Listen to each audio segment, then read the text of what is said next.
Hello everyone, I am Pooja Raut. Welcome to Adda 24/7 school. So students, हमारा Indian economic development का जो last chapter है that is comparative development experience of India and its neighbour countries में हमने पाकिस्तान और China के बारे में देखा है। वो चैप्टर हमने कंप्लीट कर दिया है और इस वीडियो में हम पढ़ने वाले हैं बच्चों हमारे चैप्टर नंबर 10 के जो रिलेटेड जो एनसीईआरटी क्वेश्चंस है उनका हम सॉल्यूशन करने वाले हैं। इससे पहले प्रीवियस वीडियो में हमने बच्चों हमारा जो चैप्टर नंबर 10 है उसमें ये सारे टॉपिक्स कवर किए थे, जिसमें हमने बच्चों चाइना का डेवलपमेंट देखा, पाकिस्तान का डेवलपमेंट देखा, इंडिया का डेवलपमेंट हम ऑलरेडी 9 चैप्टर्स में मतलब फर्स्ट टू लेके 9 चैप्टर में हम ऑलरेडी इंडिया के ही डेवलपमेंट के बारे में बात की है। उसके अलावा बच्चों जो इकोनॉमिक्स के जो इंडिकेटर्स होते हैं, जो इकोनॉमिक के इंडिकेटर्स ग्रोथ को बताते हैं, जो कि डेमोग्राफिक इंडिकेटर हो गए और ह्यूमन डेवलपमेंट इंडिकेटर्स हो गए, इसमें तीनों नेशन को हमने कंपेयर किया था। उसी के साथ बच्चों हमने जीडीपी और जो वेरियस सेक्टर्स है जिनका कंट्रीब्यूशन जीडीपी में है ये देखा था बच्चों तीनों नेशंस में, और बच्चों इनकी डेवलपमेंट स्ट्रेटेजीज क्या थी तीनों नेशंस की, इसमें हमने बच्चों एनालिसिस किया था। ये सारी चीजें हमने बच्चों हमारे प्रीवियस वीडियो में कवर कर ली है। आई होप सो बच्चों कि आपने प्रीवियस वीडियो देख लिया होगा। अगर आपने प्रीवियस वीडियो नहीं देखा है बच्चों, सो प्लेलिस्ट में आपको प्रीवियस वीडियो मिल जाएंगे और बच्चों आपको प्लेलिस्ट से सारे ही वीडियो आपको मिल जाएंगे जो कि आपकी स्टडी में हेल्प करेंगे। सो बच्चों स्टार्ट करते हैं। हमारा जो चैप्टर नंबर 10 है उससे रिलेटेड कौन कौन से हमारे एनसीईआरटी क्वेश्चंस हैं। सो सबसे पहला जो क्वेश्चन है बच्चों क्या कह रहा है, सबसे पहला क्वेश्चन कह रहा है why are regional and economic grouping form. ये कह रहा है कि रीजनल और इकोनॉमिक ग्रुप्स जो हैं वो क्यों फॉर्म होते हैं। कोई भी नेशन होता है बच्चों जो यहाँ पे अपनी जो स्ट्रेंथ होती है, अपनी जो डोमेस्टिक टेरिटरी है या अपनी कंट्री की जो स्ट्रेंथ है वो इंक्रीज करने के लिए रीजनल और इकोनॉमिक ग्रुपिंग को यहाँ पे फॉर्म करता है। तो मैम हम कहेंगे nations aim to strength its own domestic territory. अपनी जो डोमेस्टिक टेरिटरी है या अपना जो नेशन है या कंट्री है उसकी बच्चों स्ट्रेंथ को इंक्रीज करने के लिए क्या किया जाता है, रीजनल और इकोनॉमिक ग्रुपिंग की जाती है। Nations are from regional and global economic grouping such as. अगर हम बच्चों डिफरेंट नेशंस ने या जो डिफरेंट ग्लोबल इकोनॉमिक ग्रुप्स बने हैं उनके बारे में बात करें तो हमें बहुत सारे ग्रुप्स देखने को मिलते हैं। आपने भी बच्चों सुने होंगे, आए दिन इनकी बैठकें होती रहती हैं। सो अगर हम बात करें तो यहाँ पे हमें 5 टाइप्स के ग्रुप देखने को मिलते हैं जो कि जिसमें इंडिया का भी इन्वॉल्वमेंट है, जो कि हमें एशिया में ही देखने को मिलते हैं। सो मैम पहला है SAARC, south Asian association for regional cooperation, जिसमें बच्चों 8 कंट्रीज हैं, साउथ इंडिया की 8 कंट्रीज हैं और ये मिलके क्या करती हैं बच्चों, यहाँ पे ग्लोबल ग्रुपिंग करती है, रीजनल और ग्लोबल ग्रुपिंग। यहाँ पे सेकंड इज द ईयू यानी कि यूरोपियन यूनियन, जिसमें बच्चों 25 independent state based on European committees, जिसमें बच्चों क्या है 25 इंडिपेंडेंट स्टेट्स हैं जो क्या करते हैं यहाँ पे रीजनल ग्रुपिंग करते हैं। नेक्स्ट इज बच्चों Asian, it had 5 countries of south east Asia की बच्चों 5 कंट्रीज हैं, वो मिलकर क्या करती है, एशियन बनाती है। G8 यानी ग्रुप ऑफ 8 नेशन का ग्रुप है बच्चों जिसको हम G8 कहेंगे, और बच्चों इसमें 8 कंट्रीज हैं। वहीं बच्चों ग्रुप ऑफ 20 जिसमें बच्चों 20 कंट्रीज हैं। 9 वर्ल्ड लार्जेस्ट इकोनॉमीज जो है 19 जो है बच्चों वर्ल्ड लार्जेस्ट जो इकोनॉमीज है वो मिलकर क्या करती है, G20 जो है वो बनाती है। सो बच्चों ये जो है कुछ ग्लोबल इकोनॉमिक ग्रुपिंग या फिर रीजनल ग्रुपिंग के जो हमें यहाँ पे टाइप्स देखने को मिलते हैं। आगे हम देखेंगे, ये था हमारा बच्चों क्वेश्चन नंबर 1 का आंसर। क्वेश्चन नंबर 2 क्या कह रहा है, What are the various means by which countries are trying to strengthen their own domestic economy? यहाँ कह रहा है बच्चों, यहाँ पे What are the various means by which economy are trying to strengthen? यहाँ पे कोई भी कंट्री, कोई भी नेशंस जो है बच्चों वो अपनी डोमेस्टिक इकोनॉमी को कैसे यहाँ पे स्ट्रेंथ दे सकती है। एक तो हमने पढ़ा था कि रीजनल और ग्लोबल इकोनॉमिक ग्रुपिंग करके कर सकता है। दूसरा बच्चों इकोनॉमिक रिफॉर्म करके भी क्या किया जा सकता है, कोई भी इकोनॉमी है वो अपनी डोमेस्टिक इकोनॉमी को ग्रोथ दे सकती है, स्ट्रेंथ दे सकती है। सो बच्चों यहाँ पे हम कहेंगे countries are trying to strength their own domestic economy by first is forming regional and global economic grouping. क्या करके यहाँ पे बच्चों स्ट्रेंथ दे सकती है, पहला है रीजनल और ग्लोबल इकोनॉमिक ग्रुपिंग करके दे सकता है, जैसे कि हमने पढ़ाई था अभी सार्क हो गया, ईयू हो गया, एशियन हो गया, G8 G20 एक्सेट्रा, ये सारे क्या है बच्चों रीजनल और ग्लोबल ग्रुपिंग का पार्ट है। वही बच्चों सेकंड क्या कर सकते हैं, इकोनॉमिक रिफॉर्म कर सकते हैं। कोई भी कंट्री, जैसे इंडिया ने भी 1991 में इकोनॉमिक रिफॉर्म किया था, उससे इंडिया को भी क्या हुआ बच्चों, यहाँ पे स्ट्रेंथ मिली थी, इकोनॉमिक स्ट्रेंथ मिली थी।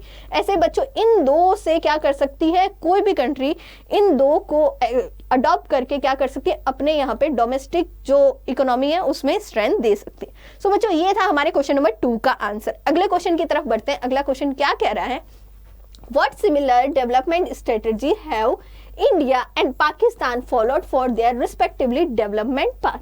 अगर हम बच्चों इंडिया और पाकिस्तान की डेवलपमेंट की बात करें, सो दोनों का डेवलपमेंट हमें सिमिलर सा ही मिलता है। जैसे कि दोनों का एक टाइम पे ही इंडिपेंडेंट हुए थे, दोनों ने ही मतलब सिमिलर टाइम पे ही 5 ईयर प्लान स्टार्ट किए थे, ग्रीन रिवोल्यूशन दोनों ने स्टार्ट किए थे। उसी के साथ जैसे इंडिया ने पब्लिक अंडरटेकिंग किया था, जो एंटरप्राइजेस थे, बड़े एंटरप्राइजेस थे, उसमें पब्लिक अंडरटेकिंग थी, उसी तरह बच्चों पाकिस्तान की भी पब्लिक अंडरटेकिंग थी। इसके अलावा दोनों ने इकोनॉमिक रिफॉर्म किया था एक ही सेम टाइम में। सो बच्चों अगर हम इंडिया और पाकिस्तान की बात करें, so similar development strategy of India and Pakistan are, बहुत सारी सिमिलर डेवलपमेंट स्ट्रेटजीज हमें देखने को मिलती है इंडिया और पाकिस्तान में। सो सबसे पहले बात करें इंडिया की, so the largest democracy of the world, which is vended a secular and a deeply liberal constitution for more than half of the century, and the military's political power structure of Pakistan। अगर हम India और पाकिस्तान की बात करें बच्चों, India हमारा जो देश है वो क्या है बच्चों, यहाँ पे सबसे लार्जेस्ट डेमोक्रेसी कंट्री है। और हमारा बच्चों अगर हम बात करें, सो हमारा लिबरल कॉन्स्टिट्यूशन है, ठीक है, और हमने approximately half of the century हमारा ये जो है बच्चों, हमने ये डेमोक्रेसी हमारी चल रही है, और जो है लिबरल कॉन्स्टिट्यूशन हमारा अभी भी फ्रेम में। वहीं अगर हम पाकिस्तान की बात करें तो पाकिस्तान में कौन सी पावर है बच्चों, अगर हम पाकिस्तान का स्ट्रक्चर देखें, सो मिलिट्री पावर हमें ज्यादा देखने को मिलती है पाकिस्तान में। वहाँ डेमोक्रेसी नहीं है, वहाँ पे वहाँ मिलिट्री पॉलिटिक्स पावर हमें ज्यादा देखने को मिलती है। आगे हम देखते हैं बच्चों कौन कौन सी सिमिलरिटीज है। इंडिया और Pakistan both followed a mixed economy approach, दोनों ने ही बच्चों कौन सी अप्रोच अपनाई है इकोनॉमी के स्ट्रक्चर में, मिक्स्ड इकोनॉमी, यानी कि सोशलिस्ट प्लस कैपिटलिज्म, दोनों का मिक्सचर क्या हो गया बच्चों, मिक्स्ड इकोनॉमी होगी। आगे है both countries created large public sector and plan to raise public expenditure on social development. दोनों ही कंट्रीज ने बच्चों अपने सोशल डेवलपमेंट में पब्लिक एक्सपेंडिचर को इंक्रीज किया है, और बच्चों दोनों ने ही लार्ज पब्लिक सेक्टर बनाया है अपने इकोनॉमिक डेवलपमेंट के लिए। ठीक है बच्चों, सो हम कहेंगे मैम इस तरह से हमें दोनों की ही सिमिलर डेवलपमेंट स्ट्रेटजीज देखने को मिलती है। दोनों ने, अगर हम और इसमें ऐड ऑन करना चाहें तो दोनों ने ही जो है इंपोर्ट सब्स्टिट्यूशन है वो अडॉप्ट किया है, जो है इकोनॉमिक रिफॉर्म दोनों ने एक साथ जो है अडॉप्ट किया है। उसी के साथ मैम ग्रीन रिवोल्यूशन है वो भी एक साथ ही अडॉप्ट किया, 5 ईयर प्लान दोनों ने एक जैसा ही अडॉप्ट किया, ये हमें देखने को मिलता है। नेक्स्ट क्वेश्चन क्या है बच्चों, explain the great leap forward campaign of China as initiated in 1958। China का जब बच्चों एस्टेब्लिशमेंट हुआ था, जो हुआ था 1949 में, उसके बाद में चाइना की ग्रोथ में ऑलमोस्ट हम अगर मान के चले 1970 तक इंडिया, चाइना और पाकिस्तान तीनों की जो ग्रोथ थी बच्चों बहुत कम थी, लो ग्रोथ थी। उसमें बच्चों अगर हम बात करें, सबसे पहला जो कैंपेन यहाँ पे इंट्रोड्यूस किया था चाइना ने अपने इकोनॉमी को ग्रोथ करने के लिए, इंडस्ट्रियलाइजेशन इंक्रीज करने के लिए, वो क्या था बच्चों, GLF यानी ग्रेट लीप फॉरवर्ड। क्या था बच्चों, 1958 में इसका इंट्रोडक्शन हुआ था, जिसमें बच्चों इंडस्ट्रियलाइजेशन को इंक्रीज किया गया। ठीक है, यहाँ पे इंक्रीज करने के लिए या इंडस्ट्रियलाइजेशन को लार्ज स्केल पे यहाँ पे इंक्रीज करने के लिए यहाँ पे इसको स्टार्ट किया था, जिसमें लोगों को इंक्रीज किया गया था कि आप अपने घर के बैकयार्ड पे क्या करो, आप इंडस्ट्रीज लगाओ। उसी तरह रूरल एरिया में बच्चों कम्युनिस्ट सिस्टम आएगा। तो बच्चों अगर हम ग्रेट लीप फॉरवर्ड की बात करें, so ma'am great leap forward campaign initiated in 1958 aim at industrialising of a country on a massive scale. एक मैसिव स्केल पे बच्चों इंडस्ट्रियलाइजेशन को इंक्रीज करने के लिए GLF कैंपेन स्टार्ट किया गया है, जिसमें अगर हम सबसे पहले बात करें, so people were encourage to set up industries in their backyard. लोगों को यहाँ पे इनकरेज किया गया कि आप अपने घर के पीछे क्या करो, इंडस्ट्रीज लगाना शुरू करो, छोटी छोटी इंडस्ट्री लगाना शुरू करो, पर शुरू करो। उसके बाद में रूरल एरिया में बच्चों क्या स्टार्ट किया, कम्युनिज्म सिस्टम स्टार्ट किया, जिसमें लोगों को एक साथ बच्चों कल्टीवेशन करने के लिए यहाँ पे इंकरेज किया गया। सो अगर हम बात करें under the commune system people collectively cultivated land, एक बड़ी सी लैंड होती है उसमें बच्चों एक साथ लोग क्या करते हैं, कल्टीवेशन करते हैं, कलेक्टिवली कल्टीवेट करने लग गए वो लैंड को।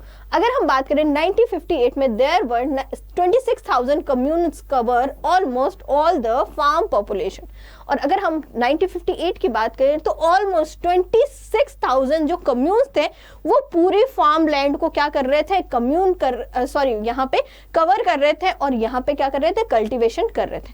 अब बच्चों जो GLF स्टार्ट किया था वो मोटिव तो अच्छा था पर इसको लेके कुछ प्रॉब्लम्स भी हुई।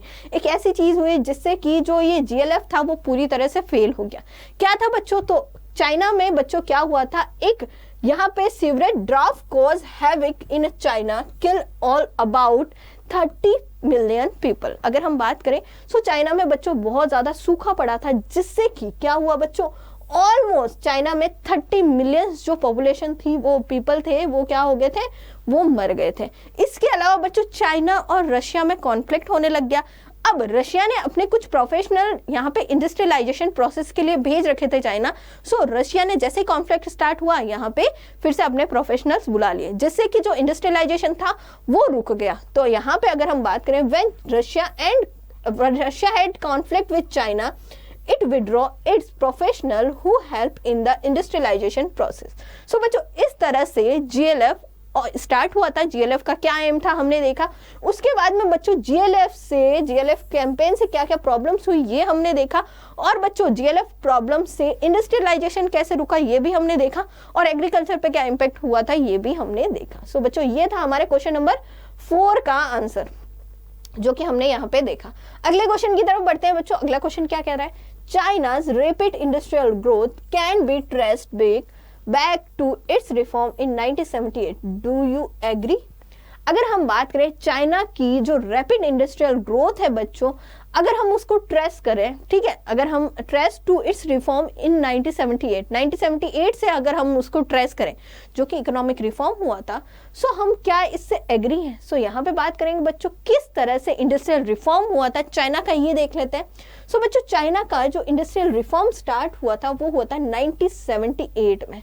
क्यों हुआ था, ताकि यहाँ पे जो चाइना की इकोनॉमी है उसमें फास्ट ग्रोथ हो सके। अब बच्चों चाइना ने जो इंट्रोड्यूस किया था रिफॉर्म वो डिफरेंट फेज पे स्टार्ट किया था, और हाँ यहाँ पे रिफॉर्म स्टार्ट करने से पहले यहाँ पे जो बड़े लेवल पे रिफॉर्म को यहाँ पे स्टार्ट करने से पहले यहाँ पे छोटे छोटे लेवल पे रिफॉर्म को एप्लीकेबल किया गया। वहां पे अगर सक्सेस मिली तो इसको बड़े लेवल पे एप्लीकेबल किया गया। अब बच्चों यहाँ पे रिफॉर्म डिफरेंट फेजेस में स्टार्ट किया, जिसमें जो फर्स्ट या इनिशियल फेज था बच्चों जिसमें एग्रीकल्चर हो गया, फॉरेन ट्रेड हो गया, इन्वेस्टमेंट हो गया, इस पे जो है रिफॉर्म स्टार्ट किया गया। एंड देन लेटर जो फेज था बच्चों उसमें इंडस्ट्रियल डेवलपमेंट किया गया। सो अगर हम बात करें in the initial phase reform were initiated in agriculture, foreign trade and investment sector. Firstly agriculture, foreign trade और इन्वेस्टमेंट सेक्टर में रिफॉर्म किया गया। कैसे किया गया, सो गवर्नमेंट ने सबसे पहले, इससे पहले बच्चों क्या आया था, कम्यून आया था, जिसमें बच्चों एक बड़ी सी लैंड में सब एक साथ क्या कर रहे थे, एग्रीकल्चर कर रहे थे, यानी कल्टीवेशन कर रहे थे। अब बच्चों जो बड़ी सी लैंड थी जिसमें कम्यून सिस्टम में जो लार्ज लैंड थी उसको छोटे छोटे पार्ट्स में डिवाइड किया गया, और उन छोटे छोटे पार्ट्स को जो हाउस होल्ड में रह रहे थे जो इंडिविजुअल उनको दे दिया। उसके बाद में गवर्नमेंट ने कहा कि आप इसमें क्या करो, कल्टीवेशन करो, और जो इनकम आएगी वो आप अपने पास रख लेना, इसमें थोड़ा बहुत टैक्स बनेगा जो आप गवर्नमेंट को दे देना। सो अगर हम बात करें in agriculture, for instance, commune land were divided into small parts। ठीक है बच्चों, यहाँ पे जो कम्यून लैंड थी, एक बिग लैंड थी बच्चों, उसको यहाँ पे छोटे छोटे प्लॉट्स में क्या करा, डिवाइड किया, which were allocated for use not ownership to individual household। यहाँ पे बच्चों, यहाँ पे जो इंडिविजुअल को जो लैंड अलॉट की थी वो यहाँ पे बच्चों किसके लिए थी, वो ऑनरशिप अभी भी किसकी थी, गवर्नमेंट की थी। इंडिविजुअल सिर्फ वहां पे क्या करता था, कल्टीवेट करता था। अब बच्चों they were allowed to keep all income on the land after paying stimulate taxes. अब बच्चों यहाँ पे उन लोगों को जो इंडिविजुअल थे वहां पे गवर्नमेंट ने इन लोगों को अलाउ कर दिया था कि आप क्या करो कि सारी इनकम जो इस लैंड को कल्टीवेट करके जो भी इनकम आएगी वो आप अपने पास रख लेना, यहाँ पे इसमें जो थोड़ा बहुत टैक्स बनेगा वो हमें दे देना। सो इस तरह से बच्चों इकोनॉमिक रिफॉर्म हुआ था एग्रीकल्चर का यहाँ पे चाइना में 1978 में। उसके बाद में अगर हम बात करें लेटर फेज में जो रिफॉर्म हुआ था वो किस में हुआ था, इंडस्ट्रियल सेक्टर में होता है। इंडस्ट्रियल सेक्टर में किस तरह से हुआ ये हम देख लेते हैं बच्चों। सो बच्चों प्राइवेट सेक्टर जो फर्म थी जिसमें कि टाउनशिप, विलेज एंटरप्राइजेस और enterprises which were owned and operated by local collectives। यहाँ पे बच्चों जो प्राइवेट सेक्टर फर्म्स थी जिसमें जनरली ओनरशिप टाउनशिप हो गया, विलेज एंटरप्राइजेस हो गई, या फिर जो एंटरप्राइजेस ओन एंड ऑपरेट कर रहे थे लोकल कलेक्टिव्स थे, उनको बच्चों अलाउ किया क्या, प्रोड्यूस करने के लिए गुड्स। उसके अलावा जो गवर्नमेंट एंटरप्राइजेस थी, गवर्नमेंट ऑन एंटरप्राइजेस थी बच्चों, यहाँ पे प्राइवेट सेक्टर को क्या दे रही थी, यहाँ पे कंपटीशन दे रही थी। At the stage, enterprises owned the government, known as the state-owned enterprises (SOEs), were made to face competition। इनका कंपटीशन करने के लिए ये रेडी थी, ये भी प्रोडक्शन कर रही थी, ये भी प्रोडक्शन कर रही थी, दोनों ही आपस में क्या कर रही थी, कंपटीशन कर रही थी। ओके, इसके बाद में बच्चों अगर हम देखें तो fixing the price in a two way. अब अगर इंडस्ट्रियल रिफॉर्म की बात करें तो इसमें बच्चों जो प्राइस थी वो टू टाइप से फिक्स होती थी। पहला कौन सा था, पहला गवर्नमेंट करती थी, और बच्चों जो रिमेनिंग जो प्रोडक्ट्स थे या रिमेनिंग जो बाय और सेल करने के लिए जो प्राइसिंग थी बच्चों वो डिसाइड होती थी मार्केट पावर से। So farmers and industries units were required to buy and sell fixed quantity of inputs and outputs on the basis of price fixed by the government, and the rest were purchased and sold at the market price। ठीक है बच्चों, दो to type से यहाँ क्या होती थी, price decide होती थी। पहला कौन करता था, गवर्नमेंट करती थी, एंड जो रिमेनिंग रह गया वो कौन करती थी, मार्केट प्राइस से वो डिसाइड होती थी। सो बच्चों इस तरह से इकोनॉमिक रिफॉर्म किया गया। ओके, सो इस तरह से अगर हम देखें सो इकोनॉमिक रिफॉर्म हुआ था चाइना में 1978 में, जिसमें हमने देखा कि किस तरह से छोटे छोटे लेवल से स्टार्ट करके इसको लार्ज लेवल पे एप्लीकेबल किया गया, और इन सब में बच्चों क्या हुई, सक्सेसफुल भी मिली थी चाइना की गवर्नमेंट को। सो बच्चों ये था हमारे क्वेश्चन नंबर 5 का आंसर। अब बढ़ते हैं बच्चों अगले क्वेश्चन की तरफ। तो अगला क्वेश्चन क्या कह रहा है, अगला क्वेश्चन कह रहा है describe the path of the development initiative taken by the Pakistan and economic development. यहाँ पे कह रहा है बच्चों कि यहाँ पे डेवलपमेंट पाथ बताना है हमें पाकिस्तान का इकोनॉमिक डेवलपमेंट में। सो अगर हम इकोनॉमिक डेवलपमेंट पाकिस्तान की बात करें बच्चों, सो जैसे चाइना ने इकोनॉमिक रिफॉर्म स्टार्ट किया था वैसे पाकिस्तान और इंडिया ने भी स्टार्ट किया था, ठीक है। पर पाकिस्तान ने जो रिफॉर्म स्टार्ट किया था उससे पाकिस्तान की जो ह्यूमन डेवलपमेंट इंडिकेटर्स हैं या इकोनॉमिक इंडिकेटर्स हैं उन पे बच्चों इनवर्स इम्पैक्ट पड़ा या फिर वर्स इम्पैक्ट पड़ा। सो अगर हम करें the development of initiative taken by Pakistan पर कौन कौन से डेवलपमेंट थे। In the late 50s and 60s, Pakistan introduced a variety of regulated policy framework for import substitution industrialization. The policy combined tariff protection for manufacturing of a consumer goods together with a direct import control on a competing imports. अब बच्चों जैसे कि India ने adopt की थी import substitution की policy, वैसे ही पाकिस्तान ने भी इंडस्ट्रियलाइजेशन को प्रमोट करने के लिए यहाँ पे क्या किया, इंपोर्ट सब्स्टिट्यूशन की पॉलिसी जो है इंट्रोड्यूस करी, पॉलिसी फ्रेमवर्क करी। उसके बाद में अगर हम बात करें बच्चों टैरिफ प्रोटेक्शन स्टार्ट किया गया, किसपे, जो कंज्यूमर गुड्स है, मैन्युफैक्चरिंग कंज्यूमर गुड्स है उन पे टैरिफ प्रोटेक्शन लगाया गया। और बच्चों यहाँ पे इससे क्या हुआ, डायरेक्ट कंट्रोल होना शुरू हो गया, किससे, जो कि इंपोर्ट गुड्स थे उन पे।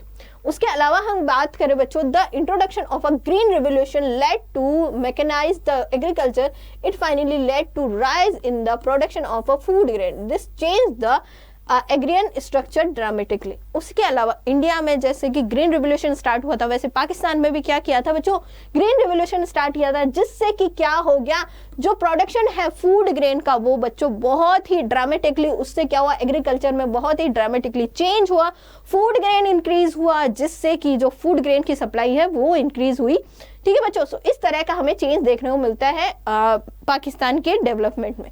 इन the late 1970 nationalisation of the capital goods industry took place. वहीं बच्चों 1970s में हमें देखने को मिलता है जो कैपिटल गुड्स इंडस्ट्रीज थी बच्चों उनका नेशनलाइजेशन करना शुरू कर दिया था पाकिस्तान गवर्नमेंट में।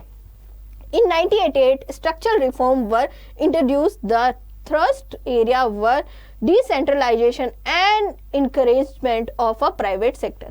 इसके अलावा अगर हम बात करें 1988 में स्ट्रक्चरल रिफॉर्म स्टार्ट हो गया था, जिसमें बच्चों यहाँ पे क्या हुआ था, डिसेंट्रलाइजेशन होना शुरू हो गया था।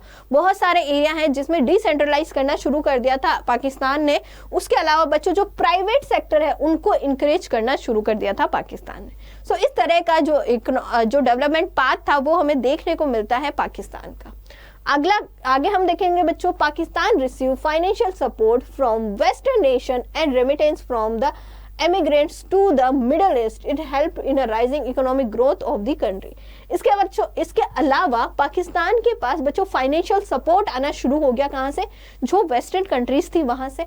उसके अलावा जो पाकिस्तान के जो वर्कर्स थे या पाकिस्तान के जो रेजिडेंट्स थे बच्चों, वो मिडल ईस्ट में जाके काम करने लगे और उनसे जो भी इनकम आती वो भी कहाँ आती, फाइनेंशियल सपोर्ट किसको मिलता, पाकिस्तान को मिलता। तो इस तरह बच्चों उन्होंने हेल्प करी किसमें, यहाँ पे इकोनॉमिक ग्रोथ में हेल्प करी है कंट्री की।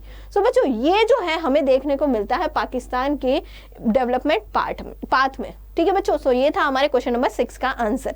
अगले क्वेश्चन की तरफ बढ़ते हैं। अगला क्वेश्चन नंबर 7 क्या कह रहा है, what is the importance implementation of a one child norm in China. China की जो पॉपुलेशन है बच्चों इंडिया की पॉपुलेशन से इक्वली है, इंडिया की पॉपुलेशन और चाइना की पॉपुलेशन। पर अगर हम सेंसस 2001 की बात करें तो उस टाइम चाइना की जो पॉपुलेशन है बच्चों सबसे ज्यादा थी। यहाँ पे अब बच्चों 1960s में या 1960s के बाद गवर्नमेंट जो वहाँ की थी उन्होंने जो कपल्स थे उनको वन चाइल्ड जो है नॉर्म्स जो है वो स्टार्ट कर दिया। यानी एवरी कपल जो है वो सिर्फ एक ही चाइल्ड का यहाँ पे क्या कर सकता है, बर्थ दे सकता है। अब बच्चों ये जो वन चाइल्ड का जो नॉर्म था इससे क्या हुआ, धीरे धीरे जो पॉपुलेशन है चाइना की वो कम होना शुरू हो गई। ठीक है, जिससे फर्टिलिटी रेट भी क्या हुई, उनकी कम होना शुरू हो गई। One child norm introduced in China in the late 1970s is the major reason for the low population growth. अगर हम लो पॉपुलेशन ग्रोथ की बात करें चाइना की, so ma'am one child norm जो है वो इंट्रोड्यूस किया था चाइना में 1970s में, और इसका रीजन क्या था, जिससे कि पॉपुलेशन ग्रोथ क्या हो, कम हो।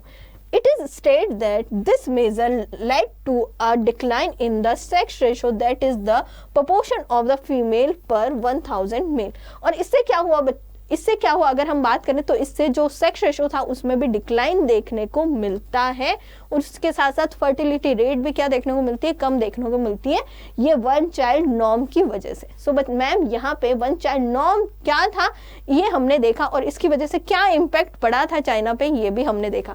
अच्छा, यहाँ पे हमने देखा कि सेक्स रेशो में डिक्लाइन होना शुरू हुआ। उसी के साथ अगर हम बात करें सो मैम अब की जो पॉपुलेशन है चाइना की उसमें जो ओल्ड एज की जो पॉपुलेशन है वो ज्यादा है यंग एज से। सो वहां की गवर्नमेंट अब बच्चों वन चाइल्ड का जो नॉर्म है उसको हटा के अब उसको 2 चाइल्ड नॉर्म कर दिया, यानी अब जो कपल है वहां पे 2 चाइल्ड को बर्थ दे सकते हैं। अगला क्वेश्चन है बच्चों क्वेश्चन नंबर 8 जो क्या कह रहा है, mention the silent demographic indicator of the China, Pakistan and India.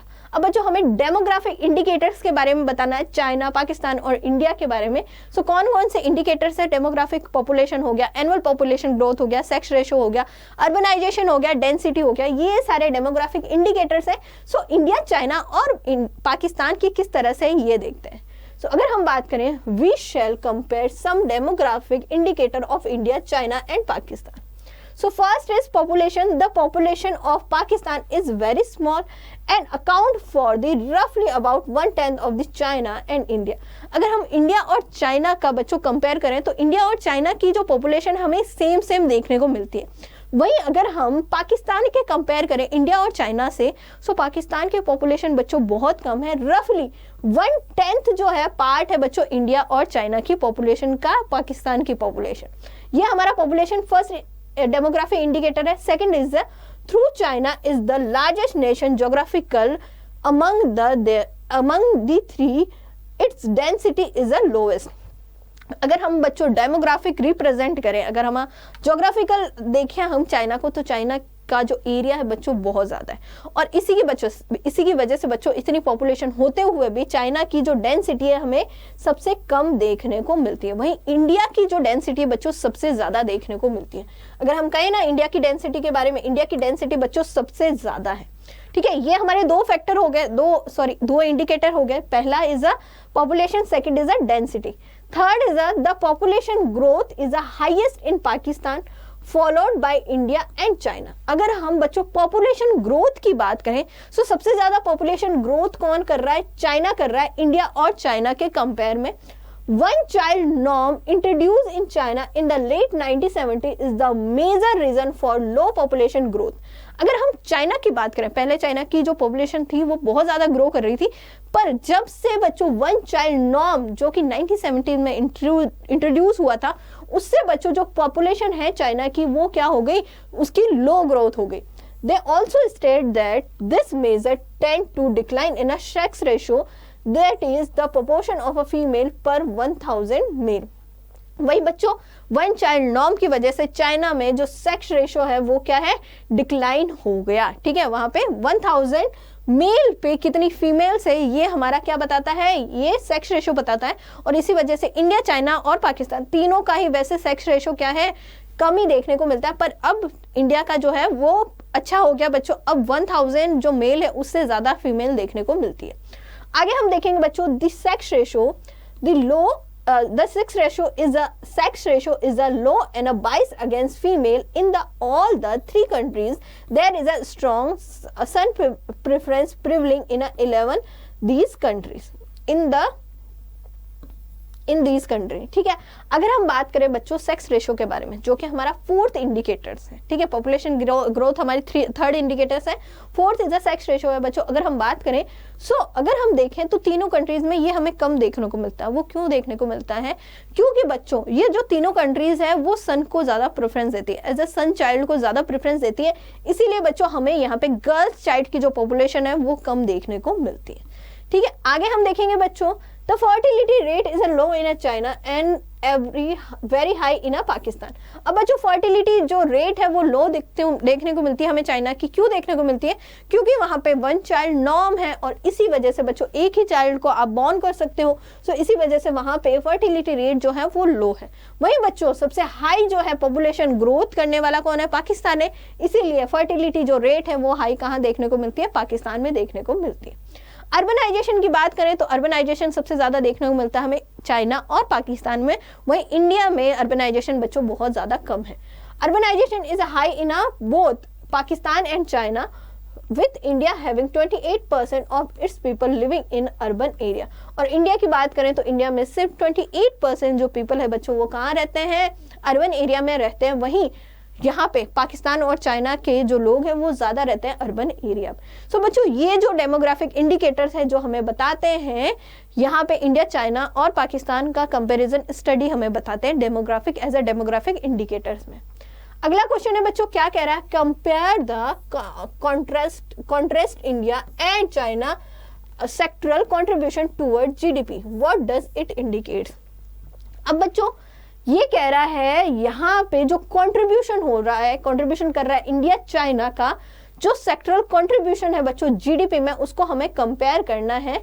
और ये क्या बताता है, ये क्या इंडिकेट करता है, ये हम देखेंगे। सो इंडिया और चाइना का ही देखना है। ठीक है बच्चों, so sectoral distribution of output and employment की अगर हम बात करें, so ma'am agriculture sector, 3 sector होते हैं हमारे, एग्रीकल्चर, हमारा manufacturing and third is a service sector. तो सबसे पहले बात करेंगे एग्रीकल्चर्स की।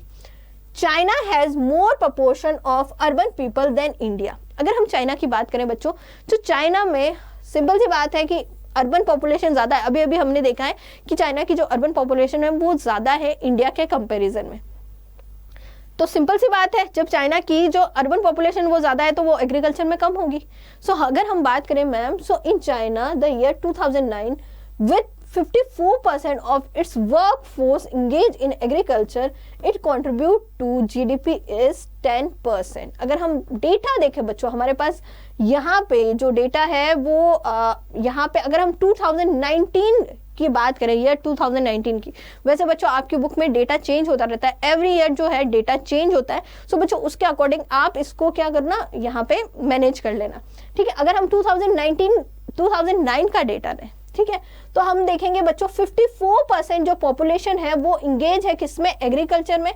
वही बच्चों इनका जो कंट्रीब्यूशन है, ठीक है, वो कितना है, 10% है। In India contribution of agriculture in GDP at 17%, ठीक है। वही बच्चों अगर हम जीडीपी में कंट्रीब्यूशन देखें इंडिया का, सो इंडिया का जो कंट्रीब्यूशन वो कितना है, 17% है। इंडस्ट्री और सर्विस सेक्टर की बात करें, both India and China has industry and service sector have less proportion of a workforce but contribute more in a term of output.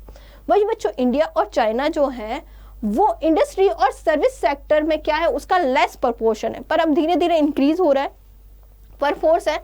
और बच्चों अब क्या हो रहा है, आउटपुट में ये क्या कर रहे हैं, इंक्रीज कर रहे हैं इनमें proportion. In China, manufacturing contribution is the highest in GDP at 46%, whereas in India it is the service sector which contribute as the highest. अगर हम चाइना की बात करें तो मैन्युफैक्चरिंग यानी जो हमारा सेकंड जो सेक्टर है बच्चों, उसमें हमें हाईएस्ट कंट्रीब्यूशन देखने को मिलता है जीडीपी में चाइना का। वहीं इंडिया का जो हाईएस्ट कंट्रीब्यूशन है वो हमें देखने को मिलता है बच्चों किसमें, सर्विस सेक्टर में देखने को मिलता है। Thus China growth of a mainly contributed by the manufacturing sector and India growth by the service sector। अगर हम इन दोनों का कंपेयर करें तो हमने देखा है, हम देख रहे हैं कि जो इंडिया की जो ग्रोथ है बच्चों, इकोनॉमिक ग्रोथ है, उसमें मेनली कंट्रीब्यूशन किसका है, मैन्युफैक्चरिंग सेक्टर का है। वही इंडिया की जो ग्रोथ है बच्चों वो किसकी वजह से हो रहा है, जो सर्विस सेक्टर है उसकी वजह से हो रहा है। सो बच्चों ये था हमारा क्वेश्चन नंबर 9 का आंसर। अब बच्चों अगले क्वेश्चन की तरफ बढ़ते हैं। अगला क्वेश्चन नंबर 10 क्या कह रहा है, mention the various indicators of a human development. Human development के जो वेरियस जो हमारे इंडिकेटर्स हैं या वेरियस जो इंडिकेटर्स जो ह्यूमन डेवलपमेंट को बताते हैं उनके बारे में बताना है बच्चों। सो कौन कौन से इंडिकेटर्स जो ह्यूमन डेवलपमेंट को बताते हैं, सो सैनिटाइजेशन हो गया और सेफ ड्रिंकिंग वाटर हो गया। उसके अलावा बच्चों इन्फेंट मोर्टेलिटी रेट हो गया, और बच्चों अगर हम बात करें ह्यूमन डेवलपमेंट इंडेक्स हो गई, ह्यूमन डेवलपमेंट इंडेक्स की रैंक हो गई। इसके अलावा बच्चों मैटरनल मोर्टेलिटी रेट हो गई, पर कैपिटा इनकम होगी। ये सारे ह्यूमन डेवलपमेंट के इंडिकेटर्स हैं। सो अगर हम बात करें तो parameters of a human developments are already, आप बच्चों ऑलरेडी जो दूसरी जो हमने चैप्टर्स पढ़े हैं उसमें ये सारे पढ़ चुके हो। सो अगर हम बात करें first is a human development index, HDI का मतलब है बच्चों ह्यूमन डेवलपमेंट इंडेक्स। अगर बच्चों ह्यूमन डेवलपमेंट इंडेक्स की वैल्यू दी हुई है, अगर वो हायर है तो मतलब बेटर है। अगर बच्चों रैंक दी हुई है, अगर वो लोअर है तो क्या है, बेटर है। समझ में आ गया बच्चों, ह्यूमन डेवलपमेंट इंडेक्स दी हुई है, अगर वैल्यू में दी हुआ है तो बच्चों वो हायर, जितना अच्छा हायर होगा उतनी अच्छी क्या होगी, अच्छा होगा। वैसे बच्चों अगर रैंक दी हुई है तो जितनी लोअर रैंक होगी, यानी फर्स्ट सेकंड थर्ड ये क्या है, रैंक है। सो बच्चों जितनी लोअर रैंक होगी उतना क्या होगा, बेटर होगा। Next is a life expectancy rate है बच्चों। अब बच्चों ये जितनी हायर होगी उतना क्या होगा, अच्छा होगा। लाइफ एक्सपेक्टेंसी रेट क्या बताती है, अगर कोई भी चाइल्ड जिसका बर्थ हुआ है उसके बर्थ से लेकर उसकी लाइफ की एक्सपेक्टेंसी यानी वो कितनी लाइफ तक जिएगा, कितने ईयर्स तक बच्चों यहाँ पे जिएगा, वो क्या हो गया, लाइफ एक्सपेक्टेंसी रेट हो गया। सो बच्चों यहाँ पे वो जितनी हायर होती है उतनी बेटर होती है। Next is adult literacy rate. तो एडल्ट लिटरेसी रेट क्या बताता है, 15 ईयर से अबाउ कितनी जो बच्चे हैं वो यहाँ पे लिटरेट है या पॉपुलेशन कितनी लिटरेट है। सो बच्चों ये जितनी ज्यादा हायर होगी उतनी क्या होगी, बेटर होगी। Next is GDP per capita. GDP per capita क्या बताता है, पर कैपिटा जीडीपी यानी पर पर्सन जीडीपी में कितना कंट्रीब्यूशन कर रहा है।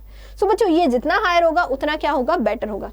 नेक्स्ट क्या है, percentage of a population below poverty line. So जितना परसेंट बिलो पॉवर्टी लाइन यानी बिलो पॉवर्टी लाइन से जितने लोग कम होंगे वो उतने कम पुअर होंगे, और जितने कम पुअर होंगे यानी इकोनॉमिक का डेवलपमेंट बहुत अच्छे से हो रहा है। सो हम कहेंगे मैम ये वाला percentage of a population below poverty line अगर है ये जितना लोअर होता है उतना बेटर होता है। Next is infant mortality rate. Infant mortality rate क्या बताता है बच्चों कि कोई भी अगर चाइल्ड का बर्थ हुआ है उस चाइल्ड के बर्थ के टाइम यहाँ पे कितने चाइल्ड जो है डाई हुए हैं उनकी रेट बताता है, ठीक है। यानी 1000 लाइव बर्थ में बच्चों कितने जो चाइल्ड है वो डाई हुए हैं। सो अगर हम इन्फेंट मोर्टेलिटी रेट की बात करें सो बच्चों जितना लो होगा उतना क्या होगा, बेटर होगा। ओके, मैटरनल मोर्टेलिटी रेट के बारे में बात करें। मैटरनल मोर्टेलिटी रेट क्या कहती है बच्चों कि एवरी 1 लाख लाइव बर्थ पे कितनी जो मदर हैं या कितनी जो वुमेन्स हैं वो डाई हो रही है, ये मैटरनल मोर्टिलिटी रेट बताती है। सो बच्चों ये जितनी लोअर होगी उतनी क्या होगी, बेटर होगी। Next is a percentage of a population having access of a improving sanitization, यानी कितने परसेंट जो पॉपुलेशन है बच्चों उनको इम्प्रूव्ड सैनिटाइजेशन की जो फैसिलिटीज है वो मिल रही है। सो बच्चों ये अगर हाई होगा तो क्या होगा, बेटर होगा। Next is the percentage of a population having access of a improved water source, यानी कितने परसेंट पॉपुलेशन है जिनको safe water, safe drinking water मिल रहा है। सो बच्चों ये वाला अगर हाई होगा तो वो क्या होगा, बेटर होगा। Next is the percentage of a population which is unnourished, ठीक है, undernourished of total, undernourished percentage of a total. So बच्चों ये बताता है कितने परसेंट जो पॉपुलेशन है वो अंडर नरिशमेंट में आती है, यानी जो नरिशमेंट मिलता है फूड से उसमें जो कम मिलता है बच्चों, जो नरिशमेंट मिलना चाहिए जितना उससे कम अगर नरिशमेंट मिल रहा है तो वो अंडर नरिशमेंट में आता है। सो यहाँ पे जितना कम होगा बच्चों ये परसेंटेज उतना क्या होगा, बेटर होगा।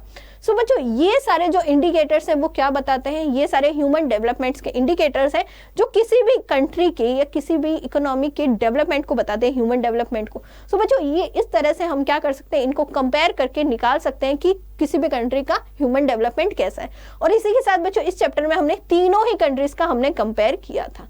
अब बच्चों आगे बढ़ते हैं, अगला क्वेश्चन क्या कह रहा है, define the literacy indicator, given some example of the literacy, define the liberty indicators, give some example of a liberty indicators। liberty indicators है बच्चों, हमने बहुत सारे इंपॉर्टेंट जो ह्यूमन डेवलपमेंट के इंडिकेटर्स थे वो देखे थे, जिसमें हमने ये सारे जो हमने प्रीवियस जो क्वेश्चन था उसमें देखे थे कि सारे बहुत सारे इंडिकेटर्स हैं जो ह्यूमन डेवलपमेंट के। अब बच्चों अगर हम लिबर्टी इंडिकेटर्स की बात करें, उन सारे इंडिकेटर्स में, ह्यूमन डेवलपमेंट के इंडिकेटर्स में लिबर्टी इंडिकेटर इंक्लूड नहीं था। अब बच्चों लिबर्टी इंडिकेटर्स क्या कहता है, लिबर्टी इंडिकेटर्स कहता है जो डेमोग्राफिक पॉपुलेशन है बच्चों वो पॉलिटिकल और सोशल डिसीजन मेकिंग में उनका पार्टिसिपेशन कितना है ये बताता है बच्चों लिबर्टी इंडिकेटर्स। सो बच्चों अगर हम बात करें, liberty indicator has actually been added as a measure of the extent of a demographic participation. Example of liberty indicators are literacy rate, women participation in political etc. अगर हम बात करें बच्चों, जो हमारा लिबर्टी इंडिकेटर्स है वो क्या बताता है, वो मेजर करता है, क्या मेजर करता है, डेमोग्राफिक पार्टिसिपेशन कितना है social and political decision making में। ठीक है, जो डेमोग्राफिक जो पॉपुलेशन है या जो लोग हैं उनका कितना पार्टिसिपेशन है बच्चों सोशल और पॉलिटिकल डिसीजन मेकिंग में, याद रखना। ठीक है, तो बच्चों इसमें कौन कौन से इंडिकेटर्स हो गए, जैसे लिटरेसी रेट है। लिटरेसी रेट क्या बताती है भाई, बताती है कि कितने लोग लिटरेट हैं उस नेशन के। उसी के साथ बच्चों वुमेन पार्टिसिपेशन है पॉलिटिक्स में, ये भी बताता है बच्चों कौन सा हमारा लिबर्टी इंडिकेटर। सो बच्चों ये हमने देखा लिबर्टी इंडिकेटर्स क्या होता है, ये बच्चों ह्यूमन डेवलपमेंट में ऐड करना चाहिए। वैसे ये जनरली ऐड नहीं होता पर करना चाहिए, और हमने इससे रिलेटेड जो एग्जांपल थे हमारे लिबर्टी इंडिकेटर्स के ये हमने देखे। तो बच्चों यहाँ पे हमने क्वेश्चन नंबर 11 जो है वो कंप्लीट किया है। अगले क्वेश्चन की तरफ बढ़ेंगे। अगला क्वेश्चन क्या कह रहा है, evaluate the various factors that led to the rapid growth in economic development in China। Evaluate करना है बच्चों वेरियस फैक्टर को जिसने की चाइना के इकोनॉमिक जो ग्रोथ है बच्चों, उसमें जो चाइना की जो डेवलपमेंट, इकोनॉमिक डेवलपमेंट है उसमें रैपिड ग्रोथ करी है। सो कौन कौन से इंडिकेटर्स हो गए, अगर हम बात करें तो इकोनॉमिक रिफॉर्म हुआ था। इकोनॉमिक रिफॉर्म्स के बाद में मैम बहुत सारे अचीवमेंट्स मिले थे चाइना को, पर इकोनॉमिक रिफॉर्म से पहले भी अगर हम बात करें तो कल्चर रिवोल्यूशन आया था जो कि मेयो लेके आया था। उससे पहले बच्चों बात करें तो जीएलएफ कैंपेन हुआ था जो कि हमने ऑलरेडी पहले वाले क्वेश्चंस में पढ़े थे। ये सारी चीजें हुई थी जो कि इकोनॉमिक के रिफॉर्म के लिए, रैपिड ग्रोथ के एज अ यहाँ पे बच्चों इकोनॉमिक डेवलपमेंट के लिए काम करा था इसने। सो अगर हम बात करें रिफॉर्म आर इनिशिएटेड इन, अगर हम बात करें in China in 1978, China did not have any compulsion to introduce reform. अगर हम इंडिया की बात करें तो इंडिया ने बच्चों इकोनॉमिक रिफॉर्म करना जरूरी था, क्योंकि इंडिया फाइनेंशियली क्या हो रहा था, बहुत ज़्यादा क्या हो रहा था, कमज़ोर पड़ रहा था। उसके अलावा चाइना की भी यही कंडीशन थी, इंडिया के पास इकोनॉमिक रिफॉर्म करने की बहुत सारी वजह थी, पर चाइना के पास कोई ऐसी एज सच कोई मतलब कोई भी वजह नहीं थी बच्चों, कोई कंपल्शन नहीं था कि रिफॉर्म करे। फिर भी चाइना ने रिफॉर्म किया, अपनी जो उसकी जो इकोनॉमी थी बच्चों बहुत स्लो डाउन चल रही थी, उसको इम्प्रूव करने के लिए। सो अगर हम बात करें प्री रिफॉर्म पीरियड की बच्चों, सो प्री रिफॉर्म पीरियड्स के कौन कौन से फेलियर थे अगर हम देखें, सो मैम यहाँ हम देखेंगे there was a slow phase of a growth and a lack of modernization in a Chinese economy under the Maoist rule। जो बच्चों वहाँ के लीडर थे, जो न्यू लीडरशिप आई थी जिसमें नई गवर्नमेंट बनी थी, उन्होंने देखा कि जो मोइस्ट रूल में जो चीज़ें जो आई थी, जो डिसेंट्रलाइज हुई थी, उसके अलावा जो ग्रोथ थी इकोनॉमी की बहुत स्लो थी। वही बच्चों जो मॉडर्नाइजेशन था चाइना का वो बहुत ही कम था, और उससे वो नए जो लीडर थे वो हैप्पी नहीं थे। और इसी वजह से बच्चों यहाँ पे इकोनॉमिक रिफॉर्म 1978 में क्या हुआ था, इंट्रोड्यूस हुआ था। It was felt that Maoist vision of a economic development which was based on a decentralization, self-sufficient and standing of a foreign technology, goods and capital has failed। वहीं अगर हम देखें बच्चों जो Maoist vision था बच्चों इकोनॉमिक डेवलपमेंट का, वो बेस था किस पे, डिसेंट्रलाइजेशन पे, सेल्फ सफिशिएंट पे, सफिशिएंसी पे, और standing of a foreign technology, goods और टेक्नोलॉजी पे था। वो पूरी तरह से बच्चों क्या हो गया, फेल हो गया, और इससे इंडस्ट्रियलाइजेशन भी क्या हो गया, स्लो हो गया, और बच्चों जो इकोनॉमिक ग्रोथ थी वो भी क्या हो गई, स्लो हो गई। उसके बाद अगर हम बात करें dispatch, extensive land reform, collectivism and great leap forward and other initiative, the per capita grain output in 1978 was the same as it was in mid 1950। अगर हम बात करें बच्चों जो लैंड रिफॉर्म किया था, बहुत ही एक्सटेंसिव जो लैंड रिफॉर्म किया था, या कल्टिवेशन लैंड्स किया था, या GLF किया था बच्चों, ये सारे जो कैंपेन थे या जो इनिशिएटिव थे ये एक तरह से क्या हो गए, फेल हो गए। अगर हम बात करें एग्रीकल्चर में या पर कैपिटा ग्रेन आउटपुट, यानी कि जो क्रॉप का जो आउटपुट है, अगर उसकी बात करें तो 1950s में जितना था उतना का उतना कब तक था बच्चों, 1978 में भी उतना ही था। यानी कि जितनी पॉपुलेशन 1958 में जो ग्रेन का प्रोडक्शन कर रही थी, उतना ही बच्चों 1978 में भी उतना ही प्रोडक्शन हो रहा था। कोई भी ग्रेन आउटपुट में कोई भी इंक्रीमेंट नहीं हुआ था। अगर हम बात करें 1978 में 80% जो चाइनीज पॉपुलेशन थी वो डिपेंड थी बच्चों एग्रीकल्चर में। अब बच्चों इतना ज़्यादा जो डिपेंडेंसी थी पॉपुलेशन की वो किस पे थी, एग्रीकल्चर पे थी, और एग्रीकल्चर आउटपुट इंक्रीज नहीं हो रहा था। ये सारे फेलियर हमें देखने को मिलते हैं बच्चों कब, जो इकोनॉमिक रिफॉर्म था उससे पहले। उसके बाद में ये फेलियर थे। अब बच्चों इनको इस फेलियर को सुधारने के लिए, इस इकोनॉमिक डेवलपमेंट का जो ग्रोथ हो रहा था बच्चों इतना स्लो हो रहा था, इनको करने के लिए सबसे पहले स्टार्ट किया गया बच्चों क्या, इकोनॉमिक रिफॉर्म स्टार्ट किया। ठीक है बच्चों, उसके बाद में इकोनॉमिक रिफॉर्म स्टार्ट किया था। अब बच्चों हमने फेलियर देख लिया कि प्री रिफॉर्म पीरियड में कौन कौन से फेलियर थे। अब बच्चों बात करते हैं सक्सेस की, कि प्री रिफॉर्म पीरियड में जो चाइना था उसको कौन कौन सी सक्सेस मिली थी, ये हम देखते हैं। तो सबसे पहले बात करेंगे, there was extensive of infrastructure in the area of education and health. यहाँ पे बच्चों प्री रिफॉर्म से पहले यानी 1978 से पहले ही जो गवर्नमेंट थी चाइना की, उन्होंने एजुकेशन और हेल्थ सेक्टर में जो इंफ्रास्ट्रक्चर था वो बहुत अच्छे से इंप्रूव कर दिया था। उसी के बाद अगर हम बात करें लैंड रिफॉर्म था बच्चों, वो बहुत अच्छे से हुआ था, जिससे कि जो ग्रेन का जो डिस्ट्रीब्यूशन था वो इक्वली हो रहा था। There was a decentralized planning and existence of a small enterprises। उसके अलावा बच्चों जो स्मॉल एंटरप्राइजेस थे वो देखने को मिलते हैं हमें, जो कि बहुत सक्सेसफुल हुए थे प्री रिफॉर्म से पहले। उसी के अलावा जो डिसेंट्रलाइज प्लानिंग की थी उनका भी बहुत अच्छा इम्पैक्ट पड़ा था जो चाइनीज इकोनॉमी थी उस पर। There was extensive of a basic health services in a rural area. Rural area में बहुत ही अच्छे तरह से बच्चों जो बेसिक हेल्थ सर्विसेज थी वो मिल रही थी, वो प्रोवाइड हो रही थी।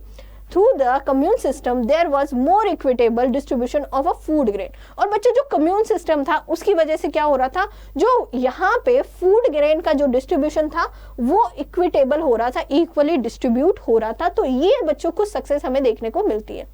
अब बच्चों अगर हम पोस्ट रिफॉर्म पीरियड की बात करें जो कि 1978 के बाद हुआ था, उसमें कौन कौन सी सक्सेस यहाँ पे मिली है चाइना को। सो अगर एग्रीकल्चर की बात करें, उसी के साथ हम इंडस्ट्री की बात करेंगे। वैसे प्री रिफॉर्म पीरियड को हमने पढ़ लिया है, फिर भी यहाँ पे देख लेते हैं बच्चों। In agriculture by handing over plot in a land and an individual for cultivation, it brought prosperity of a vast number of a poor people. अब बच्चों क्या हुआ था, प्री रिफॉर्म पीरियड से पहले क्या थे, बहुत ज़्यादा पुअर पीपल थे चाइना में। अब बच्चों जब एग्रीकल्चर में रिफॉर्म हुआ, जिसमें बहुत बड़ी लैंड जो थी छोटे छोटे प्लॉट्स में डिवाइड करके इंडिविजुअल्स को दे दी थी, इससे क्या हुआ, जो पुअर पॉपुलेशन थी उसमें क्या हुई, उसमें कमी आने लग गई। ठीक है, prosperity of a vast number of a poor people, it create condition for the subsequent phenomenal growth in the rural industries and build up a strong support based on a more reform. अब बच्चों industrial reform जो start हुआ था, जिसमें यहाँ पे जो है प्राइवेट प्लस पब्लिक सेक्टर दोनों को सामने लेके आए थे और दोनों ने प्रोडक्शन स्टार्ट किया था, जिससे क्या हुआ बच्चों, यहाँ पे जो रिफॉर्म थे बच्चों, उसका स्ट्रॉन्ग बेस बन गया था चाइना में, और जो रूरल इंडस्ट्रीज थी बच्चों वो अच्छे से ग्रोथ और बिल्ड हो रही थी। More reform include in a gradual liberalisation in a price, physical decentralisation, increase autonomy of state own enterprises and the introduction of a diversified banking system, the development of a stock market, the rapid growth of a non-state sector and the operating of a foreign trade investment. अगर हम बात करें बच्चों, जो और reforms थे जो introduce हुए थे, जिसमें लिबरलाइजेशन हो गया, प्राइस का लिबरलाइजेशन देखने को मिलता है, फिजिकल डिसेंट्रलाइजेशन हमें देखने को मिलता है, स्टैंड ओवन जो एंटरप्राइजेस है उसमें जो ऑटोनॉमी थी वो इंक्रीज देखने को मिलती है। उसके अलावा बच्चों जो बैंकिंग डाइवर्सिफाइड है, डाइवर्सिफाइड बैंकिंग सिस्टम का इंट्रोडक्शन कर दिया था चाइना ने। उसके अलावा बच्चों जो स्टॉक मार्केट है वो डेवलप किया गया, और बच्चों नॉन स्टेट जो सेक्टर थे उनकी रैपिड ग्रोथ की गई, और यहाँ पे बच्चों फॉरेन ट्रेड ओपन हुआ और इन्वेस्टमेंट इंक्रीज हुआ। फॉरेन इन्वेस्टमेंट जो है वो इंक्रीज करने के लिए डिफरेंट रिफॉर्म स्टार्ट किए।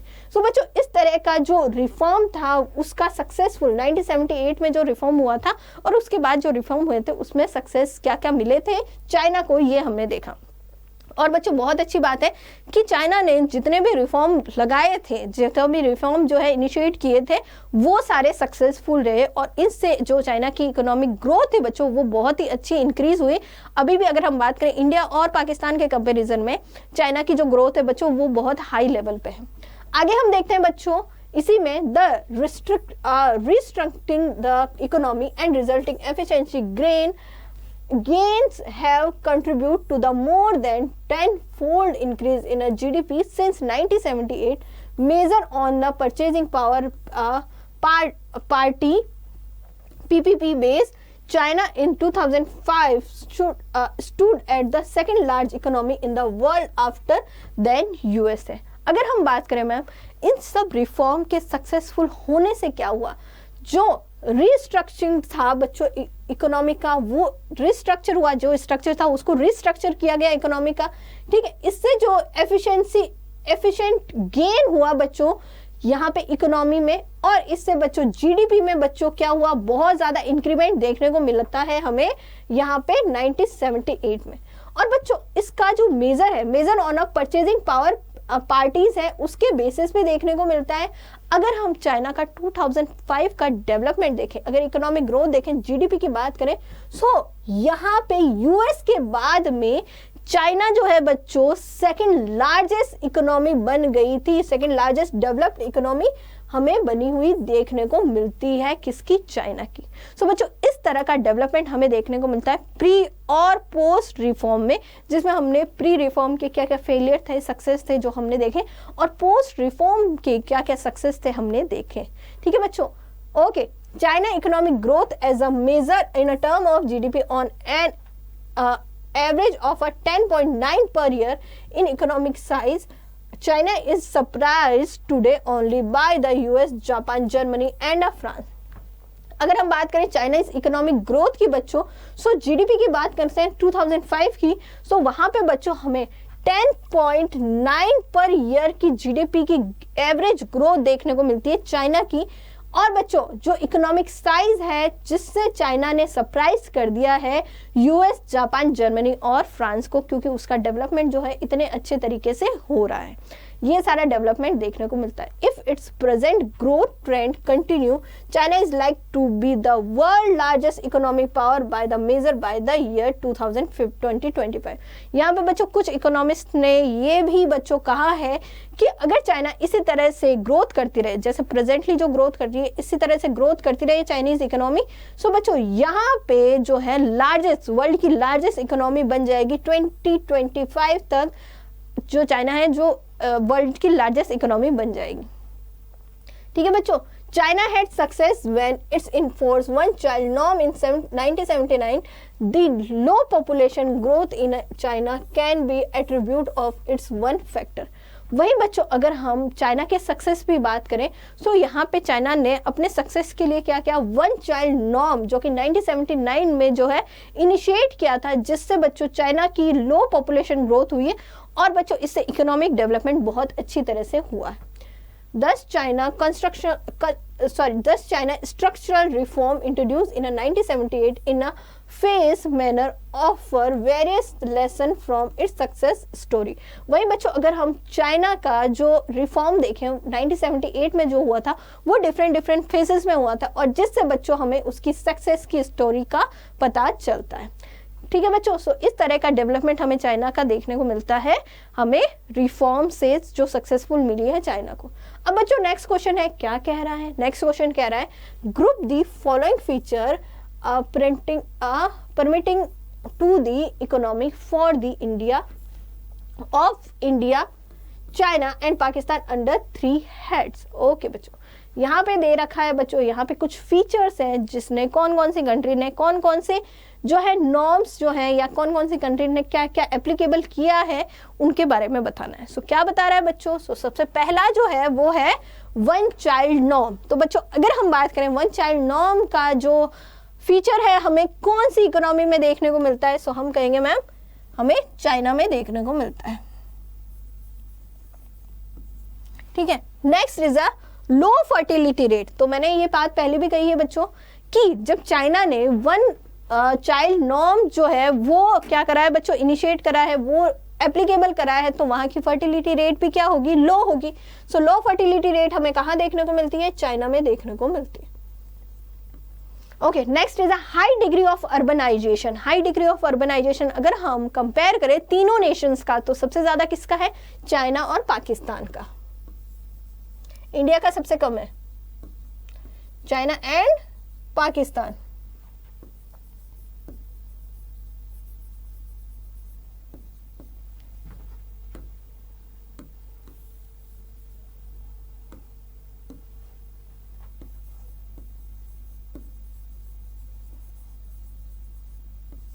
ओके, नेक्स्ट क्या कह रहा है, मिक्स इकोनॉमी।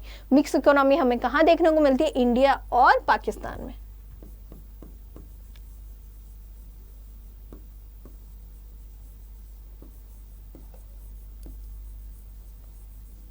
इंडिया और पाकिस्तान में हमें मिक्स्ड इकोनॉमी देखने को मिलती है बच्चों।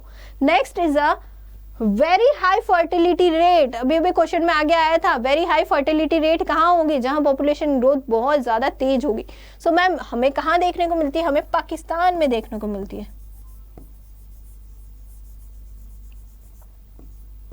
नेक्स्ट क्या है, large population. So large population हमें कहाँ देखने को मिलती है, इंडिया और चाइना में।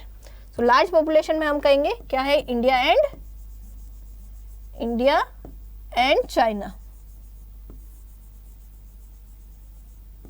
द नेक्स्ट क्या है, high density of population. High density of population में अगर हम बात करें सो लो डेंसिटी ऑफ पॉपुलेशन किसका है, हमें लो डेंसिटी ऑफ पॉपुलेशन देखने को मिलता है चाइना और पाकिस्तान का। और हाई डेंसिटी ऑफ पॉपुलेशन किसका है बच्चों, इंडिया का है। सबसे ज्यादा हाई डेंसिटी है पॉपुलेशन की इंडिया में। नेक्स्ट है growth due to manufacturing sector. Growth हुई है बच्चों मैन्युफैक्चरिंग सेक्टर से, तो कौन से कंट्री की ग्रोथ मैन्युफैक्चरिंग सेक्टर से हुई है, सो हम कहेंगे मैम यहां पे चाइना। नेक्स्ट क्या कह रहा है, growth due to service sector. Growth service sector से हुई है, किसकी हुई है, सो हम कहेंगे इंडिया की। ठीक है, हमारे इंडियन जो है सर्विस सेक्टर में ग्रोथ हुआ है। सो बच्चों यहाँ पे हमने देखा कि कौन कौन सी कंट्री ने कौन कौन से नॉर्म्स हैं या कौन कौन से इंडिकेटर्स हैं जो हमने यहाँ पे लिखे हैं। आई होप सो बच्चों कि आपको भी समझ में आ गया होगा। इसमें कुछ नया नहीं है बच्चों, ऑलरेडी हम लोग ये सब पढ़ चुके हैं। ठीक है बच्चों, अगला क्वेश्चन क्या कह रहा है, क्वेश्चन नंबर 14 जो कह रहा है give reason for the low growth and a re-emergence of a poverty in Pakistan. भाई कौन सा रीजन है, यहाँ पे हमें रीजन देना है जिसकी वजह से जो पोवर्टी है पाकिस्तान की वो रीमर्ज हुई है, और यहाँ पे कौन सी चीज है जिसकी वजह से जो पाकिस्तान है उसकी स्लो ग्रोथ हुई है। सो सिंपल सी बात है, इकोनॉमिक रिफॉर्म बच्चों इंडिया ने भी इनिशिएट किया था, पाकिस्तान ने भी किया था और चाइना ने भी किया था, तीनों ने इकोनॉमिक रिफॉर्म स्टार्ट किया था। पर अगर हम पाकिस्तान की बात करें तो पाकिस्तान में जितने भी रिफॉर्म स्टार्ट हुए बच्चों उनका वर्स इम्पैक्ट पड़ा है पाकिस्तान पे। वहीं चाइना पे बच्चों यहाँ पे क्या इम्पैक्ट पड़ा था, एकदम सही इम्पैक्ट पड़ा था, यानी कि सक्सेसफुल इम्पैक्ट पड़ा था। तो बच्चों अगर हम बात करें the reform process led to worsening in all the economic indicators, जो भी इकोनॉमिक इंडिकेटर्स थे बच्चों उस पे जो रिफॉर्म था जो पाकिस्तान ने एप्लीकेबल किया था उसका वर्स इम्पैक्ट देखने को मिलता है। अगर हम बात करें the growth rate of GDP and it's sectoral constitutes have Fallon in 1990s। तो बच्चों अगर जीडीपी की बात करें the growth rate of GDP और जो सेक्टरल कॉन्स्टिट्यूशंस था बच्चों वो क्या हो गया 1980s में पाकिस्तान का क्या हो गया, फैलन हो गया, यानी कम हो गया, डिक्रीज हो गया। The prosperity of a poor decline in 25% in 1980s and start rising again in 1990s। अगर हम बात करें बच्चों जो पुअर पॉपुलेशन थी जो डिक्लाइन हो गई थी 1980s में जो 25% थी वो फिर 1990 में क्या हो गई बच्चों, अगेन इंक्रीज होना शुरू हो गई। आगे हम देखेंगे बच्चों the reason for the slow down of a growth and reemerge of the poverty in a Pakistan economy are. कौन कौन सा रीजन था बच्चों, सबसे पहले बात करेंगे एग्रीकल्चर ग्रोथ की। Agriculture growth and a food supply situation were based on not on a institutionalised process of a technical change but on a good harvest. अगर हम जो एग्रीकल्चर ग्रोथ है बच्चों या फूड सप्लाई की जो सिचुएशन है वो बेस्ड किस पे होती है, वो गुड हार्वेस्ट पे बेस होती है। ठीक है, यहाँ पे जो है टेक्नोलॉजिकल चेंज पे बेस ना होके किस पे थी, गुड हार्वेस्ट पे थी। सो जब भी गुड हार्वेस्ट होता था तो उसमें उस टाइम क्या होता था, इकोनॉमी जो है वो गुड कंडीशन में होती थी, और जब गुड हार्वेस्ट नहीं होती थी तो उस समय क्या हो जाता, जो इकोनॉमी है वो नेगेटिव ट्रेंड में चली जाती थी। तो इस वजह से भी क्या हुआ बच्चों, एग्रीकल्चर ग्रोथ कम होने लग गई। उसके अलावा अगर हम फॉरेन एक्सचेंज की बात करें, exchange earning coming from remittance from Pakistani worker in the middle east and the export of a highly volatile agriculture products. वहीं अगर हम बात करें फॉरेन एक्सचेंज की, यानी कि फॉरेन कंट्रीज का जो फॉरेन करेंसी है वो पाकिस्तान में आने की, सबसे ज्यादा जो फॉरेन करेंसी है वो पाकिस्तान में कैसे आती थी, जो पाकिस्तान के जो वर्कर्स थे जो मिडल ईस्ट में क्या कर रहे थे बच्चों, यहाँ पे वर्क कर रहे थे, वो कुछ क्या कर रहे थे, वो जितना भी पैसा भेजते थे उसी से जो फॉरेन अर्निंग है बच्चों, जो फॉरेन एक्सचेंज जो अर्निंग है वो हो रही थी पाकिस्तान को। इसके अलावा पाकिस्तान बच्चों बहुत ज्यादा जो है एग्रीकल्चर प्रोडक्ट्स जो है वो क्या कर रहा था, एक्सपोर्ट कर रहा था, हाईली वॉलेटाइल एग्रीकल्चर प्रोडक्ट्स जो है वो एक्सपोर्ट कर रहा था। इससे क्या हो रहा था, इससे ही अर्निंग यहाँ पे फॉरेन एक्सचेंज अर्निंग उसको मिल रही थी। नेक्स्ट है बच्चों there was also growing dependence on the foreign loan on the one hand and increase difficulty to paying back to the loan on the other. वही बच्चों यहाँ पे पाकिस्तान ने क्या करा था, यहाँ पे फॉरेन लोन था बच्चों उस पर बहुत ज्यादा डिपेंड होने लग गया। इसी के साथ बच्चों लोन तो ले लेता था पर यहाँ पे लोन नहीं चुका पाता था। ठीक है, यहाँ पे उसको वापस पे बैक नहीं कर पाता था लोन का। इससे बच्चों उस पर क्या हुआ, बहुत ज्यादा प्रेशर पड़ना लग गया। नेक्स्ट इज तो बच्चों यहाँ पे हमने ये सारे यहाँ पे क्वेश्चन नंबर 14 का हमने आंसर देखा कि क्या क्या रीजन थे जिसकी वजह से जो इकोनॉमी थी बच्चों वो क्या हो गई, स्लो डाउन हो गई पाकिस्तान की। नेक्स्ट क्वेश्चन है बच्चों क्या कह रहा है, compare the contracts of development of India, China and Pakistan with respect of some silent human development indicator. पहले थे डेमोग्राफिक इंडिकेटर्स, अब है बच्चों ह्यूमन डेवलपमेंट इंडिकेटर्स, जिसमें हमने तीनों ही नेशंस को क्या करना है, कंपेयर करना है। सो बच्चों ह्यूमन डेवलपमेंट इंडिकेटर्स में अगर हम बात करें तो क्या क्या आ गया, ह्यूमन डेवलपमेंट इंडेक्स आ गई, रैंक आ गई, इन्फेंट मोर्टेलिटी रेट आ गई, मटरनल मोर्टेलिटी रेट आ गई है, पर कैपिटा इनकम आ गई है। उसके अलावा अगर हम बात करें मैम तो सैनिटाइजेशन आ गया है, देन ड्रिंकिंग वाटर आ गया। ये सारे ह्यूमन डेवलपमेंट इंडिकेटर्स हैं। कंपेयर कर लेते हैं बच्चों। सो अगर हम बात करें चाइना की, China moving ahead of India and Pakistan. अगर हम बच्चों ह्यूमन डेवलपमेंट इंडिकेटर्स की बात करें सो हम देखने को मिलेगा कि जो इंडिकेटर्स हैं बच्चों ह्यूमन डेवलपमेंट के, उसमें चाइना हमेशा इंडिया और पाकिस्तान से क्या है, आगे है। Many indicators like income indicators, जिसमें हम जीडीपी पर कैपिटा और बच्चों proportion of a population below poverty line, ठीक है। अगर ये दोनों इंडिकेटर्स देखें सो इसमें हमें चाइना हमेशा पाकिस्तान और चाइना हमेशा इंडिया और पाकिस्तान से आगे दिखेगा। वहीं बच्चों हेल्थ इंडिकेटर्स की बात करें, जैसे मॉर्टेलिटी रेट हो गई, एक्सेस ऑफ अ सैनिटाइजेशन हो गया, लिटरेसी हो गई, लाइफ एक्सपेक्टेंसी हो गई, या माल नरिशमेंट हो गया बच्चों, इसमें भी ये दोनों जो इनकम इंडिकेटर्स है और हेल्थ इंडिकेटर्स है, इसमें बच्चों चाइना इंडिया से काफ़ी आगे, इंडिया और पाकिस्तान से काफ़ी आगे है। वहीं बच्चों अगर हम देखें, Pakistan is ahead of India in reducing proportion of a people below the poverty line and also it is a perform in the education, sanitization and access of a water is a better than that of India. अगर हम India और पाकिस्तान का comparison करें सो बच्चों पाकिस्तान भी India से बहुत सारे इंडिकेटर्स में आगे हैं। जैसे कि अगर हम बात करें सो यहाँ पे पाकिस्तान बहुत जल्दी सक्सेसफुल हुआ है पॉवर्टी लाइन से, जो पॉवर्टी लाइन में जो पॉपुलेशन है उसको रिड्यूस करने में। उसी के साथ बच्चों एजुकेशन में बच्चों पाकिस्तान बहुत अच्छा परफॉर्म कर रहा है, सैनिटाइजेशन फैसिलिटीज पाकिस्तान बहुत अच्छी दे रहा है। उसके अलावा बच्चों एक्सेस ऑफ वाटर है बच्चों, ये भी काफ़ी अच्छा देखने को मिलता है पाकिस्तान में इंडिया के कंपेरिजन में। Both China and Pakistan are in a similar position with respect of proportion of a people below the international poverty rate of $1 a day, whereas the proportion of almost 2 times higher for India. अगर हम बात करें बच्चों India और पाकिस्तान जो China और पाकिस्तान है बच्चों, उनकी सिमिलर पोजीशन हमें देखने को मिलती है। कहाँ पे, जो इंटरनेशनल पॉवर्टी रेट है उसमें proportion below the international poverty rate है बच्चों, उसमें देखने को मिलती है, जो कितना है $1 अ डे होता डे है। वही बच्चों अगर हम इंडिया की बात करें बच्चों तो ठीक है, ये जो प्रोपोर्शन है बच्चों ऑलमोस्ट 2 टाइम हायर है किससे, इंडिया से। सो बच्चों ये हमें देखने को मिलता है। In China for 1 lakh birth only 38 women die, whereas in India it is 230 and Pakistan it is 260। वहीं बच्चों अगर हम मोर्टेलिटी रेट पे बात करें, मटरनल मोर्टेलिटी रेट पे बात करें, सो अगर हम चाइना की बात करें सो 38 जो विमेन है बच्चों वो डाई होती है किसमें, चाइना में। वहीं बच्चों इंडिया में 230 विमेंस और पाकिस्तान में 260 जो विमेंस है वो डाई होती है किसमें, एवरी बर्थ में। ठीक है बच्चों, 1 लाख बर्थ में, 1 लाख लाइव बर्थ में, ये हमें देखने को मिलता है बच्चों। Next is India and Pakistan are ahead of a China in providing improved water sources. वहीं अगर हम बात करें इंडिया, पाकिस्तान और चाइना तीनों ने ही अपने वाटर सोर्सेज हैं वो इम्प्रूव किए हैं। नेक्स्ट है बच्चों, हमने क्वेश्चन नंबर 15 यहाँ पे कंप्लीट कर लिया। हमने देखा कौन कौन से ह्यूमन डेवलपमेंट जो इंडेक्स थे वो हमने देखे और तीनों का कंपेयर कर लिया। नेक्स्ट क्वेश्चन है बच्चों, क्या कह रहा है, comments on the growth rate trend witness of China and India in the last 2 decades. हम देखेंगे बच्चों कि इंडिया और चाइना के लास्ट 2 डिकेड्स में ग्रोथ रेट का ट्रेंड क्या चला है वो हम देखते हैं।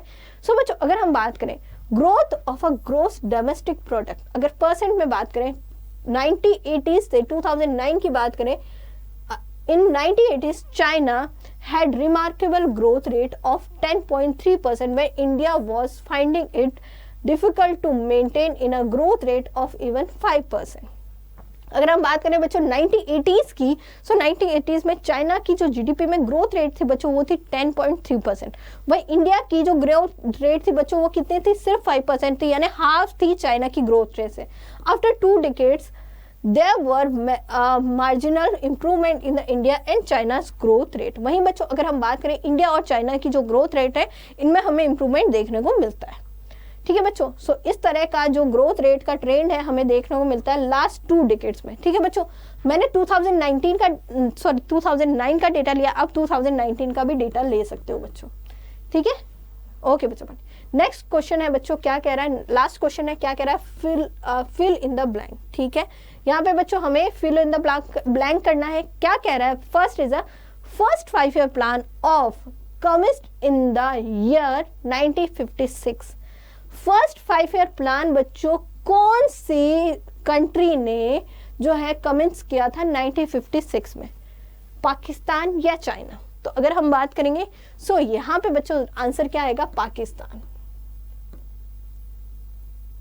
Correct answer is Pakistan. China ने किया था बच्चों 1953 में किया था। ठीक है, और इंडिया ने ये 1953 में और इंडिया ने 1951 में। ठीक है, याद रखना 1951 में। Okay, maternal mortality rate is high in China और पाकिस्तान। सो बच्चों मैटरनल मोर्टेलिटी रेट जो है वो हाई किसकी है, चाइना की है मैम। इंडिया और पाकिस्तान की दोनों की ही सही नहीं है, यानी लो है। proportion of a people below poverty line is more in India और पाकिस्तान। जो proportion of people है बच्चों below poverty line है वो ज्यादा कहाँ है, इंडिया में है या पाकिस्तान में? तो हम कहेंगे इंडिया में।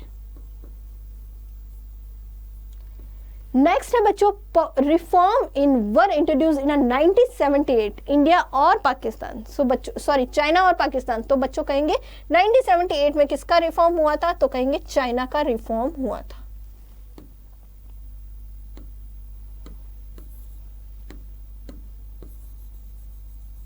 चाइना का रिफॉर्म हुआ था मैम कब? 1978 में। ठीक है बच्चों, पाकिस्तान का कब हुआ था अगर हम बात करें? 1988 में।